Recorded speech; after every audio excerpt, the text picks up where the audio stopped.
Viewers మీకు అర్థమవుతుంది కదా! యానిమేషన్ ఖచ్చితంగా చేయండి. మారుతి గారిలాగా, బన్నీవాస్ గారిలాగా ఇండస్ట్రీలో ఒక లెవెల్‌కెళ్తారు. ఎందుకంటే ఇద్దరు గూడా యానిమేషన్ నుంచి కష్టపడ్డారు.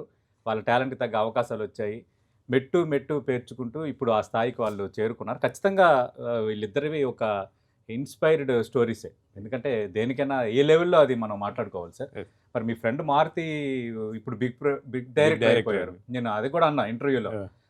నాకు అర్థం కాలేదు సార్. మీరు మిడిల్ రేంజ్ డైరెక్టరే ఓపెన్ టు అని అన్నాను నేను. ఓపెన్‌గా చెప్తున్నాను. హ్మ్. ఒక మిడిల్ రేంజ్ డైరెక్టరు, ఒక ఏస్ ప్రొడ్యూసరు, ఒక పాన్ ఇండియా స్టార్‌తో ఒక సినిమా ప్రాజెక్ట్ రావటం అనేదంటే ఆయన అన్నాడు రియల్లీ నేను ఒప్పుకుంటున్నానండి అని. యాహ్! ఎలా ఫీల్ అవుతున్నారు? మీ మీ ఫ్రెండ్ మీరు మీతో పాటు ఉన్న రూమ్‌మేట్ ఒక బిగ్ ప్రాజెక్ట్‌కి ఇప్పుడు డైరెక్టర్ అయ్యాడు. సంక్రాంతి పందెంలో తన యెస్. అదృష్టాన్ని పరీక్షించుకుంటున్నాడు. లేదండి. I'm very happy. ఎందుకంటే 'Maruthi' success is always my success. Right. My success is always 'Maruthi' success. Great. ఇద్దరం కూడా లైఫ్‌లో చాలా కింద మీద పడొచ్చినోళ్ళం. కష్టం నష్టం కష్టం చూసారు. నష్టం చూసినోళ్ళు. నేను కష్టపడుతున్నప్పుడు తను చూసాడు. ఓకే. అట్లాగే తను కష్టపడుతున్నప్పుడు కూడా నేను చూసాను. So, hmm. We know the value of the ఆ కష్టం అండ్ ఓకే. సుఖం. 2 కూడా చూసినోళ్ళం. ఓకే. యాహ్! అంటే మీరు ఎలాంటి విషెస్ చెప్తారు మీ ఫ్రెండ్‌కి?